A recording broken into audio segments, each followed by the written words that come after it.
감정적으로 성숙한 사람은 인생이 늘 쉽거나 공평하지 않다는 것을 알고 있습니다.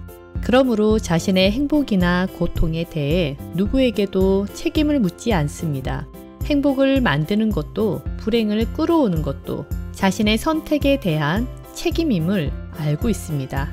우리가 살아가는 지구별에서는 무수히 많은 감정적 쟁탈전을 하며 살아갑니다. 이것은 사람의 감정 에너지를 먹이로 삼아 쟁탈을 하기에 자신의 감정이 전쟁 중일 때는 어김없이 에너지 소비로 진이 빠지는 것입니다. 소위 이런 경우에 두통을 호소하거나 머리가 무겁다고 느끼거나 속이 시끄럽다라는 표현을 하는 것입니다. 세상은 혼자 살아갈 수 없고 상호 보완하며 더불어 살아가는데 자신의 감정 상태를 알지 못하면 쟁탈전에 노출되어 감정의 회오리 속에서 원하지 않는 선택을 하는 것이 부지기수입니다. 자신이 무엇을 원하는지 제대로 모르면 순간의 감정 때문에 잘못된 자기 중심적 선택으로 자신과 주변에도 피해를 주거나 돌이킬 수 없는 후회를 하게 됩니다. 우리는 애터미를 하는 사업자입니다. 애터미 사업은 사람들과 함께하는 관계 사업입니다. 이 관계에서 감정이 늘 걸림돌이 되어 중요한 일을 수시로 그르치게 되는 것을 봅니다. 자신의 감정을 모르면 다른 사람들의 감정도 이해하지 못하니 감정적 소모전에서 자기 방어에 급급하거나 매사 관계를 포기하여 자신의 꿈과 행복, 목표까지 놓아버리는 선택을 하시는 분들도 많습니다. 애터미 사업을 하다 보면 30년에서 60년을 각각의 인생을 살다가 같은 목표를 가진 사람들과 함께 재심합력을 하는데 그 속에서 서로 다르기에 일어나는 미숙함들, 실수들, 오해들, 책임 회피 등이 낱낱이 드러납니다. 여기서 감정적으로 성숙한 사람과 미숙한 사람의 자기 표현이 나옵니다. 감정적으로 성숙한 사람은 감정의 실체를 알기에 불필요한 에너지 소모를 하지 않습니다. 사건이나 펼쳐진 상황에서 감정을 분리할 줄 압니다. 감정적으로 성숙한 사람은 사람을 바꿀 수 없다는 것을 배웠습니다. 다른 사람이 자신이 원하는 대로 행동하거나 자신이 하고 싶은 말을 다른 사람이 해주기를 기다리지 않습니다.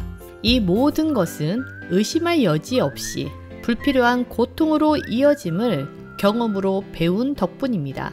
그러나 많은 분들이 자신이 느끼는 감정을 알아차리고 해석함에 있어 훈련이 되어 있지 않기에 관계에서 문제가 발생하면 자신이 느끼는 감정과 분리해서 사고하고 선택하지 못합니다. 그러니 대부분 언제 터질지 모르는 시한폭탄을 안고 있습니다. 어떤 시발점이 생기면 빵! 하고 터지는 건 시간 문제입니다. 쌓여있던 감정이기에 중요한 문제의 핵심을 놓치고 쓸데없이 에너지 소모에 시간을, 세월을 허비하게 되는 것입니다. 훈련되지 않은 미숙한 사람은 오로지 자신을 보호하기 위한 방어로 회피와 외면, 분열, 단절을 선택하고 그것이 자신을 지키는 방법이라 생각합니다. 하지만 이는 자신의 책임을 인정하지 않으려고 하는 반응이고 그 모든 것의 이면에는 자기 집착에 대한 습관에서 시작됩니다. 애터미 사업자들이 포기하는 가장 근본적인 이유가 돈보다는 인간관계로 인한 자신의 감정 때문에 포기하시는 분들을 더 많이 보게 됩니다. 즉, 사람의 관계에서 일어나는 감정을 가장 힘들어함을 알 수 있습니다. 자신이 느끼는 감정으로 인해 일을 그르치고 책임을 회피하며 차단하고 선을 긋고 급기야 사업 포기까지 선언하게 됩니다. 그런데 마음 깊이 들어가 보면 결코 자기 자신은 이러한 최악의 상태를 원한 것이 아니라는 점입니다. 저도 애터미 사업을 하는 동안 관계가 어려우면 수시로 마음에서 단절하려는 미숙함이 있었습니다. 단절은 상처받고 싶지 않은 나를 보호하기 위한 방어로 선택했습니다. 처음에는 어찌해야 할지 모르다가 작은 상처에서 시작한 것이 상대방의 부정적인 모습이 자꾸 더 많이 보이고 저 사람은 바뀌지 않아 라고 판단하고는 상대의 모든 말과 행동이 편협과 왜곡되어 해석하고 점점 혐오 상태에 이르며 자연스레 단절하고 있는 나를 발견하게 되었습니다.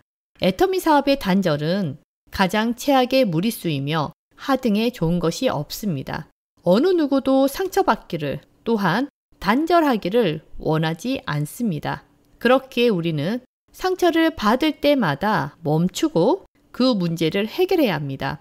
해결하는 방법에서 사람들은 자신이 느끼는 고통의 상태를 외부나 상대방이 원인이 있다고 생각을 합니다. 문제는 외부에서 있거나 타인에게 있지 않습니다. 나를 힘들게 하는 것은 그저 온전히 느끼는 자신의 부정적 감정이 원인이 됩니다. 외부에서 찾으려 한다면 그 어떤 것도 해결되지 않습니다. 괴로움과 문제 사이의 가장 큰 차이점은 괴로움은 내면의 경험이고 문제는 외부적이라는 것입니다. 문제는 작은 불편부터 극도로 힘든 난관까지 다양합니다. 하지만 그 문제를 어떻게 다루냐는 전적으로 자신에게 달려 있습니다. 관계에서 발생하는 위기를 어떻게 받아들이고 대처하느냐에 따라 사업의 승패에 영향을 미칩니다. 자신의 내부적 감정이 주 원인이기에 이 과정은 자기 자신만이 할 수 있습니다. 자기 집착, 자기 연민, 비교, 열등감, 욕심, 실망, 질투, 미움, 좌절, 이기심 등은 상대방 때문이 아니라 자신이 가지고 있는 경험과 신념, 옳다고 믿고 있는 사고를 통해 상대의 말과 행동이나 상황을 판단하고 있는 것입니다. 나 자신이 그리 생각하고 있기 때문에 상대의 말과 행동이 그렇게 보이는 것임을 직시해야 합니다. 따라서 외부에서 일어나는 일은 자신이 불러낸 감정의 결과임을 겸허히 받아들이고 인정하는 순간 새롭게 상황이나 사람이 보이게 됩니다. 우리는 현실의 모든 측면을 통제할 수 없습니다. 하지만 우리는 외부 상황이나 자신의 감정에 대해 어떻게 대응할지 선택할 수 있습니다. 이것이 핵심입니다. 자신의 감정적 반응을 알아차리고 자신의 감정을 있는 그대로 인정하는 훈련을 우선적으로 할 필요가 있습니다. 인정했다면 자신이 원하는 것이 무엇인지, 무엇이 중요한지, 어떻게 하고 싶은지 순간에 잠시 멈추고 스스로에게 자문해야 합니다. 그러면 항상 두려움이 우리를 너무 짓누르지 않게 잡아주고 불안과 집착, 조바심을 가라앉게 하며 신경을 둔화시키는 역할을 하게 합니다. 처음부터 성숙한 사람으로 세상에 태어난 사람은 없습니다. 그렇다고 하여 시간이 지나면 배워지는 것도 아닙니다. 제대로 자신의 감정을 대면하고 알아차려야만 변화하고 성숙할 수 있습니다. 지속적으로 훈련을 하다 보면 부정적 감정에 휘둘리지 않게 됩니다. 우리는 할 수 있습니다. 감사합니다. 우리 모두 시너지스트입니다.